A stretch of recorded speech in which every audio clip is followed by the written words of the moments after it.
On to Ivy off the bag, who tags Valentine. 2 away in the 9th inning, and Larry Parrish will be the batter. John Curtis now with a chance to become just the 5th pitcher this year to shut out the Expos. He's looking to even his record at 5-5. It would be his 2nd complete game if he gets it here.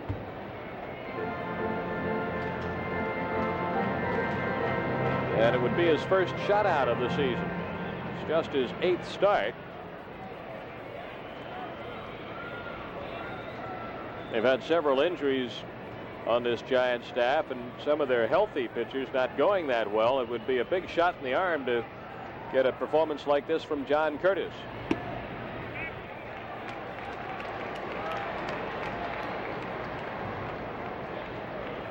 Two and 0 on Parrish.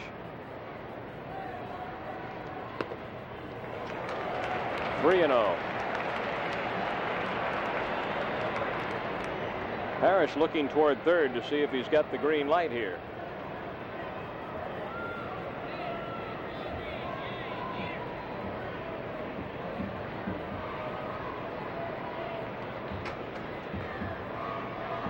.30 pitch. Hit the outside corner. 3-1.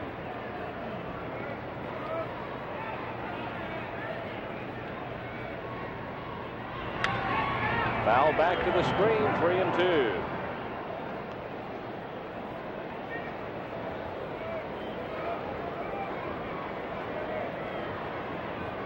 Curtis trying to put this one away.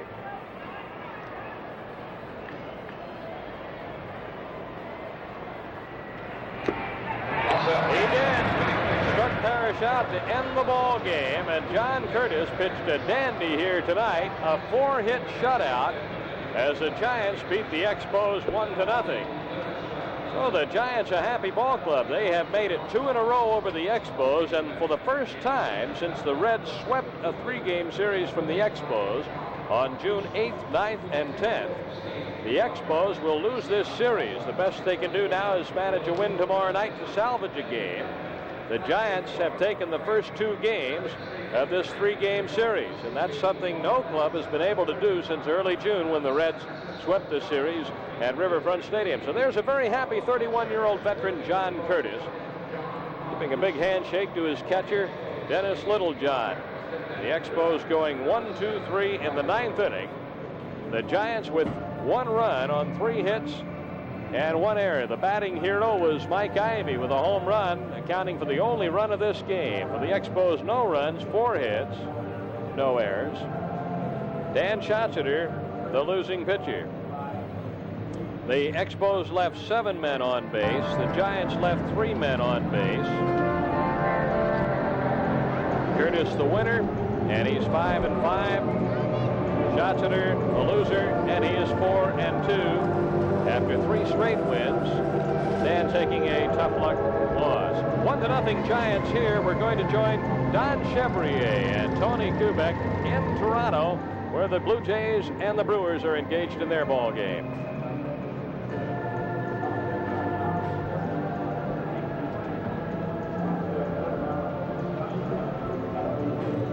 Don Brown.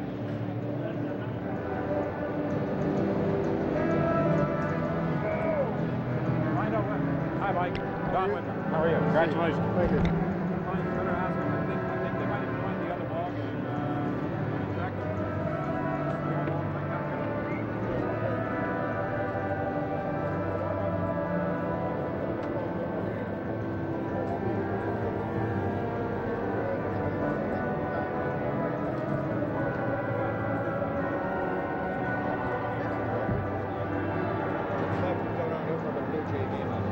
Okay, we're going to record it? Yeah.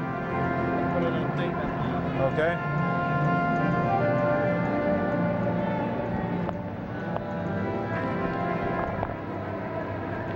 That's what, 12 dozen for the year now, eh? 12 or 13, I think. I don't know. I wish it'd all be like that one. There was no doubt about No, that. I got all that.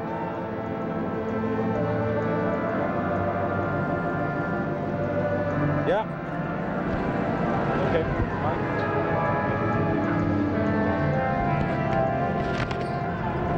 Okay.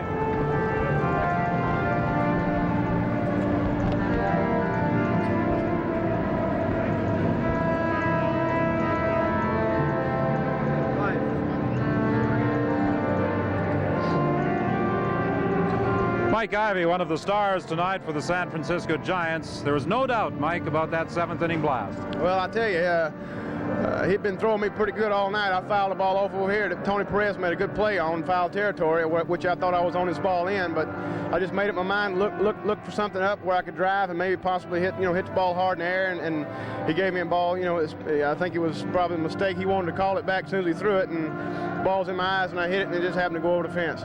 Well, it certainly went over the fence. There was no doubt about it from the moment it left the bat. You're perspiring a lot. Was it that warm and that humid out in the playing field tonight? Well, I'll tell you, I sweat in 20-degree weather anyway, but no, this is it. To me, this is beautiful baseball weather. It's hot, it's humid, you can sweat, you can get loose and stay loose, but it's good baseball weather. I've often wondered about athletes coming from the West Coast, coming to the Far East, the big change in time. Does it affect you at all when you come and have to go through that time change?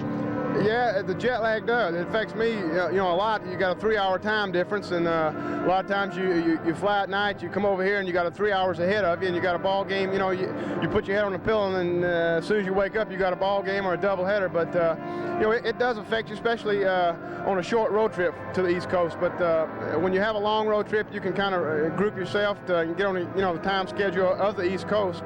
But other than that, it's all right. We like to come here. Mike, the Giants are in chase of the Houston Ball Club, sitting in first place in the National League West. Do you still firmly believe that you can catch them? I think so. Early in the year, or say the first half of the season, we haven't really what you call combined our pitching with our hitting. We've got super pitchers, we've got superstar pitchers, and they haven't been getting the ball across. They've been walking a lot of people, getting behind. They haven't been making the pitches when they needed the pitches. But we're back in the groove now, and I feel like that we're getting some some good starts from the pitchers that we weren't getting in the first half, and we can combine our pitching with our hitting in the second half. We're going to give them a run for it. In talking to some of the Giant players prior to the game, they seem to indicate that if they could take a couple from the Expos here, that would give them a big lift. Well, what we want to do is try to put together a little winning streak before the All-Star break, and got the 3 days to regroup and get our thoughts and collect our thoughts and get regrouped and come back, and we have a workout the last day of All-Star break, and we open up with Philly at home, and we can start from there and start putting together some winning streaks. I feel like that we got the ball club to win it.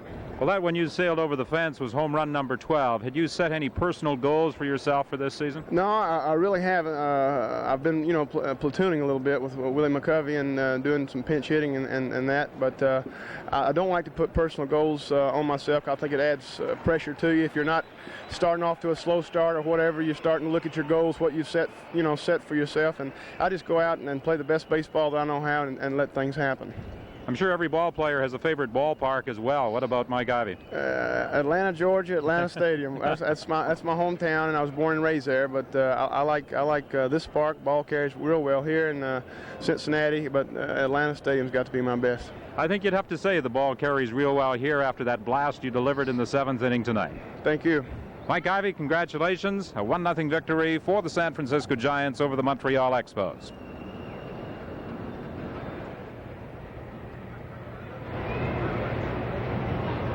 Brownie, I've got Darrell Evans. I'll grab him. Yeah, I'll grab Darrell Evans in a minute.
It's just a picture.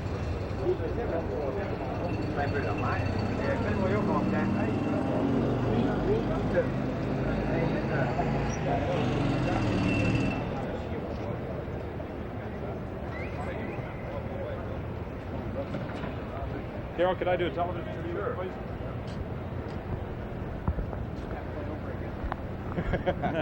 No, once is enough. Okay, Brownie. Daryl Evans.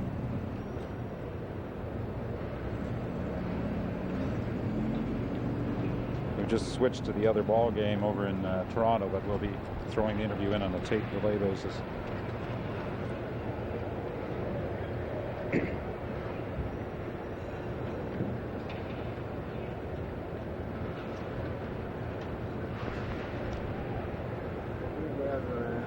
Daryl Evans. That was a great play.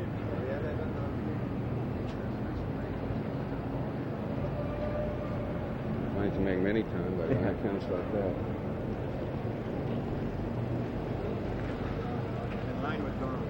Okay. Coming up.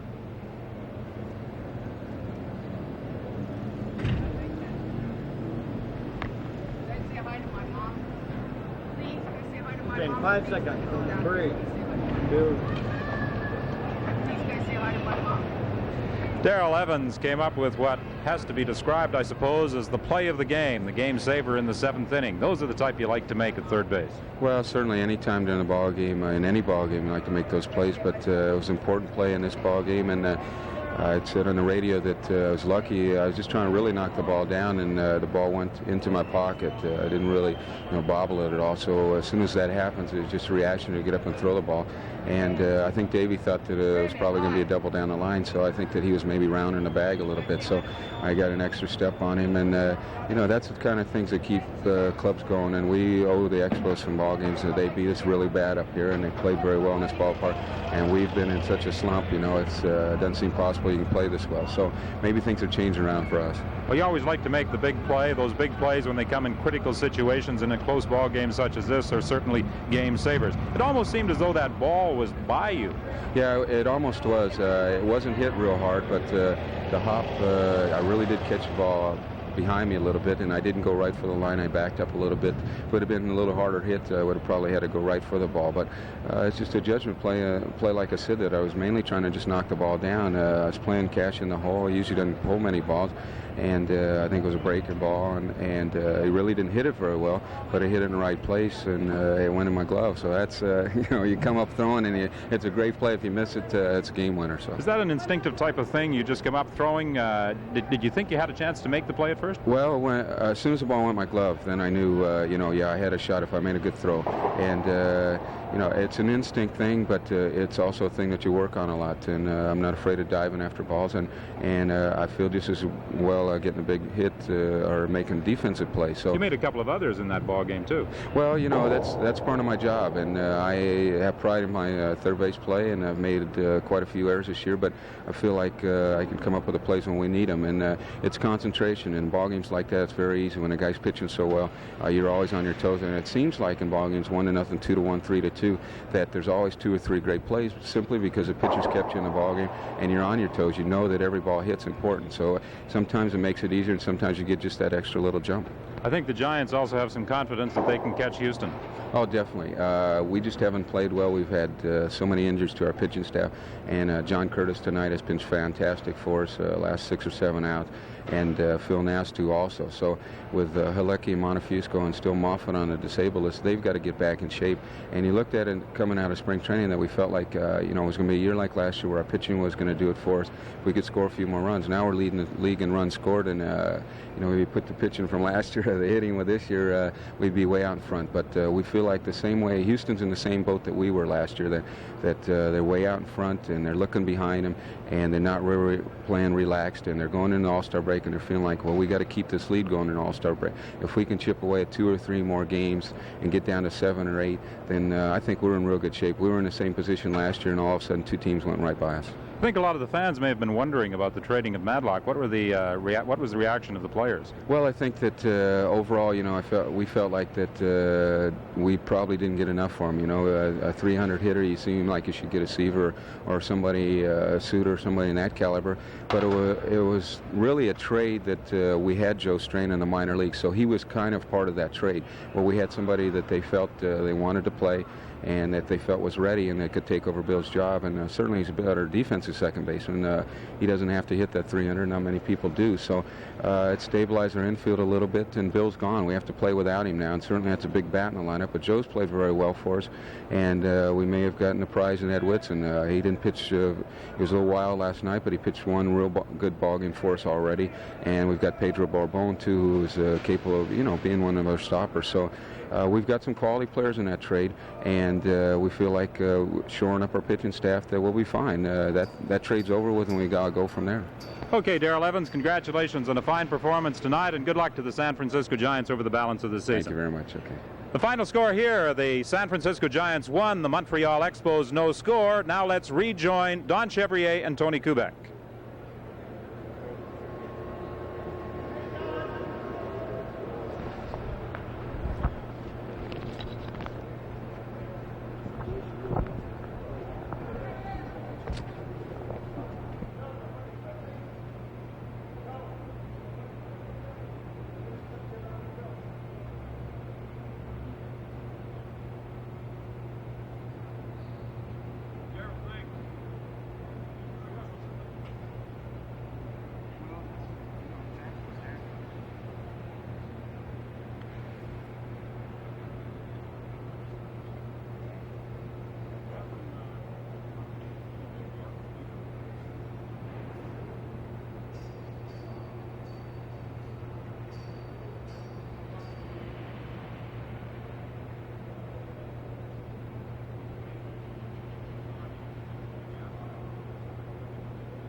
Okay.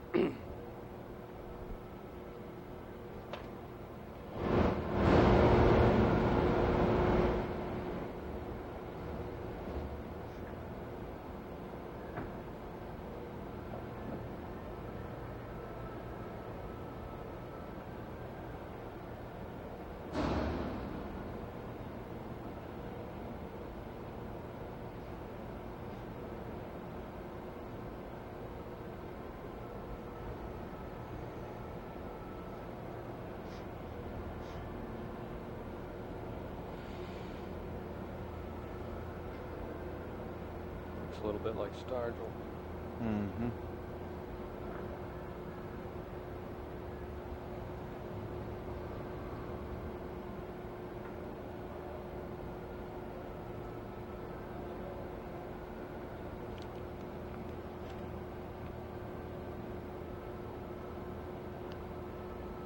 Throw out of Parrish.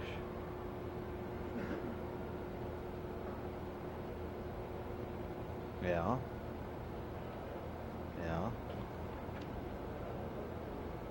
Where did they throw him out at? Throwing out Parrish. They didn't throw where? Parrish out anywhere.